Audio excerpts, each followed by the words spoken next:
ఎప్పుడు సార్ మీ సినిమానే కనపడలేదు, ఎప్పుడో వస్తుంది సార్ అంటే నెక్స్ట్ బైకర్ వస్తుంది చూడండి నా సినిమా బైకర్ అనగానే, సార్ సర్వానంద్ గారు ఫిలిం కదా సార్ అన్నారు.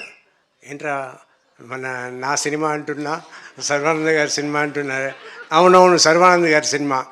తర్వాత నేను చెప్పడం అంతా సర్వానంద్ గారి సినిమాలో నేను ఉన్నాను, మీరు చూడండి థియేటర్లో అన్నట్టు నేను చెప్తూ ఉన్నా. ఇది కొత్తగా ఉన్నా కూడా ఇప్పుడు దిల్ రాజు గారు, బన్నీ వాసు గారు వీళ్ళందరూ మాట్లాడడం చూస్తే నాకు చాలా సంతోషంగా ఉంది. ఒక పక్క అయ్యో సెకండ్ లెవెల్కి వెళ్ళిపోయామే అన్నట్టు అనిపిస్తుంది. కానీ మా అమ్మాయిల ఒకటే అన్నారు, డాడీ అదంతా ఇంతకు ముందు డాడీ, ఇప్పుడంతా లేదు, అందరూ ఒకటే, సో మీరు సెకండ్ లెవెల్ థర్డ్ లెవెల్తో అనుకోవద్దు అని నా పిల్లలు అన్నారు. సో ఇప్పుడు నేను అడ్జస్ట్ అయిపోయాను.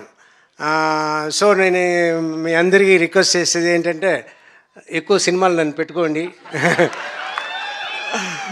మంచి క్యారెక్టర్ తీసిరండి. I want to do